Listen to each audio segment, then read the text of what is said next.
আনন্দপুরের গোডাউনে ভয়াবহ আগুনে ছারখার হয়ে গেছে বহু পরিবার। এখনও ধ্বংসস্তূপের মধ্যে থেকে উদ্ধার হচ্ছে তৃতীয়াংশ। বৃহস্পতিবার তার আঁচ এসে পড়ল কলকাতা পুরসভার মাসিক অধিবেশনে। যাদবপুর ও রানীকুঠিতে জোড়া বেআইনি গোডাউনের অভিযোগ তুলে মেয়র ফিরহাদ হাকিমের দৃষ্টি আকর্ষণ করেন কলকাতা পুরসভার 95 নম্বর ওয়ার্ডের তৃণমূল কাউন্সিলর তপন দাশগুপ্ত। তার অভিযোগ, ওই দুই এলাকার দুটো টেলিফোন এক্সচেঞ্জের জায়গা এখন নিয়ম বহির্ভূতভাবে ভাড়া দেওয়া হয়েছে ই কমার্স সংস্থা ব্লিঙ্কিটকে। দীর্ঘদিন ধরে টেলিফোন এক্সচেঞ্জ চলছিল।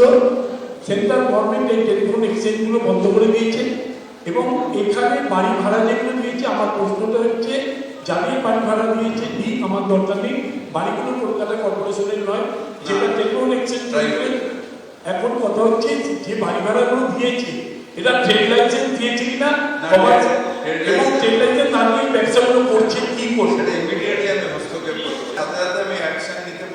এই দুটো গোডাউন নয়, দুটোই হচ্ছে টেলিফোন এক্সচেঞ্জ। একটাকে আমরা জানি যাদবপুর টেলিফোন এক্সচেঞ্জ, আর একটা রানীকুঠি টেলিফোন এক্সচেঞ্জ। এরপরই রানীকুঠি ও যাদবপুরের ওই গোডাউনের পরিস্থিতি খতিয়ে দেখতে ঘটনাস্থলে হাজির হয় এবিপি আনন্দ। রানীকুঠি টেলিফোন এক্সচেঞ্জে আমরা দেখতে পাচ্ছি যে সেখানে কিন্তু একটি ই কমার্স সংস্থা রয়েছে, যারা বিভিন্ন ধরনের জিনিসপত্র তারা কুইক কমার্সের কাজ করে থাকেন। সেখানেই সেই জায়গাটি নিয়েই কিন্তু প্রশ্ন তোলা হয়েছে আজকে পুরসভার মাসিক অধিবেশনে। সেখানে গিয়ে দেখা গেল পুরসভার তরফে ইতিমধ্যেই নোটিশ দেওয়া হলেও সেখানে বহাল তবিয়তে রয়েছে গোডাউন। রানীকুঠি হোক বা যাদবপুর, দুই জায়গাতেই একই ছবি।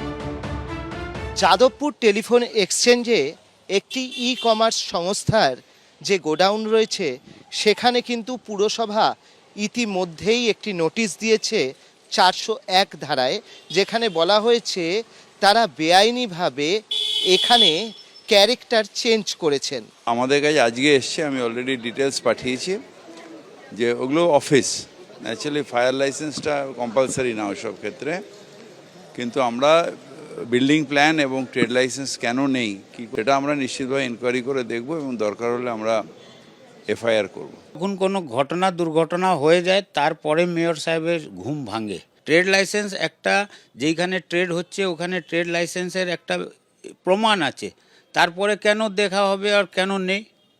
এটা তো এক প্রকার এক রকমের একটা পুরো ভুল। যাদবপুর ও রানীকুঠির বেআইনি গোডাউনের বিষয়ে প্রশ্নের জবাবে ব্লিঙ্কিটের তরফে জানানো হয়েছে বর্তমানে সেখানকার দায়িত্বপ্রাপ্ত আধিকারিক না থাকায় ওই বিষয়ে জবাব দিতে পারবে না তারা। অর্ণব মুখোপাধ্যায়, এবিপি আনন্দ, কলকাতা। কে কার হাত ধরবে, কার সঙ্গে জোট বাঁধবে, বিধানসভা ভোটের আগে রাজ্য রাজনীতিতে চলছে নানা জল্পনা। এর মধ্যে চমকপ্রদভাবে বুধবার রাতে নিউটাউনের ওয়েস্টিন হোটেলে গিয়ে সাসপেন্ডেড তৃণমূল নেতা এবং জনতা উন্নয়ন পার্টির চেয়ারম্যান হুমায়ুন কবিরের সঙ্গে বৈঠক করেন সিপিএমের রাজ্য সম্পাদক মোহাম্মদ সেলিম। সম্প্রতি মুর্শিদাবাদে বাবরি মসজিদের শিলান্যাস করেন হুমায়ুন কবির। তারপর ঘোষণা করেন নিজের নতুন দল জনতা উন্নয়ন পার্টি। হুমায়ুন কবিরের সঙ্গে মোহাম্মদ সেলিমের বৈঠকের পরই প্রশ্ন উঠতে শুরু করেছে, তাহলে জোট কি পাকা? 21-এ আইএসএফ এর হাত ধরা সিপিএম এবার হুমায়ুন কবিরের সঙ্গেও জোট করবে? মোহাম্মদ সেলিম এখনই শিলমোহর দিতে না চাইলেও হুমায়ুন কবিরের গলায় কিন্তু অন্য সুর। কথা বলা মানেই সব নয়। অনেক সময় বিয়ে বাড়িতে কারোর সঙ্গে দেখা হয়, কেউ সেলফি তুলে নেয়, তার মানে কিন্তু প্রেম করছে না, তার মানে বিয়ে করছে না। কোনো পাগলেরও মনে করে বোধহয় যেই সেলফি তুললো বোধহয় আমার প্রেমে পড়ে গেছে। রাজনৈতিকভাবে সমঝোতা, আসন সমঝোতা, ভাগাভাগি এগুলো সব আলিমন্দির স্ট্রিটে হয়। বিজেপি আর তৃণমূল এই দুটো দল বাদ দিয়ে আমরা সবাই ঐক্যবদ্ধ হতে চাইছি। তৃণমূলকে সরাতে চাই, ক্ষমতাচ্যুত করতে চাই, এবং বিজেপিকে যারা রুখতে চায় তাদের সঙ্গে, এইসব ভাবাপন্ন মানুষদের সঙ্গে একটা সমঝোতা বা জোট সেটা হওয়ার প্রবল সম্ভাবনা তৈরি হয়েছে। 21-এ সিপিএম আইএসএফ এর সঙ্গে জোট করলেও কংগ্রেসের সঙ্গে আইএসএফ এর মনিবনা হয়নি। এবার হুমায়ুন কবিরের সঙ্গে সিপিএম এর রাজ্য সম্পাদকের বৈঠক নিয়ে কংগ্রেসের গলায় কার্যত বিরক্তির সুর। কার সঙ্গে জোট করবে আমি আর কি করবো?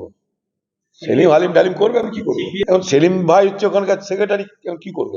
যায় না, কি হয়েছে জোটের ব্যাপারে? অন্যদিকে হুমায়ুন কবিরের সঙ্গে মোহাম্মদ সেলিমের বৈঠক তৃণমূল বিজেপির হাতে অস্ত্র তুলে দিয়েছে।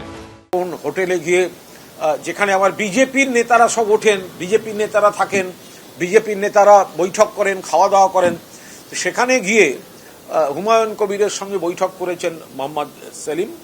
তো মোহাম্মদ সেলিমের আচরণ রাজনৈতিক দেউলিয়া ভিক্ষাপাত্র হাতে এখন হোটেলে হোটেলে ঘুরে বেড়াবার সংস্কৃতিতে গিয়ে সিপিএম দাঁড়িয়েছে। কখনো কংগ্রেসের পায়ে ধরতে যায়, কংগ্রেসকে এসো এসো এসো এসো, কখনো নওশাদ সিদ্দিকীর পায়ে ধরে।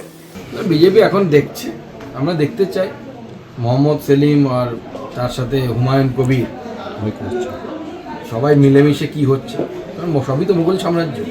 হুমায়ুনও ছিল মুঘল সাম্রাজ্যে, আবার সেলিমও ছিল। কোন মুঘল কার ঘাত ধরে সেটাই দেখা যায়। শেষ অবধি বিধানসভা ভোটের আগে রাজ্য রাজনীতির সমীকরণ কি দাঁড়াবে সেদিকেই নজর সকলের। রাজীব চৌধুরী, সোমনাথ মিত্র, আসাবুল হোসেন, এবিপি আনন্দ। এবিপি আনন্দ, এগিয়ে থাকে, এগিয়ে রাখে।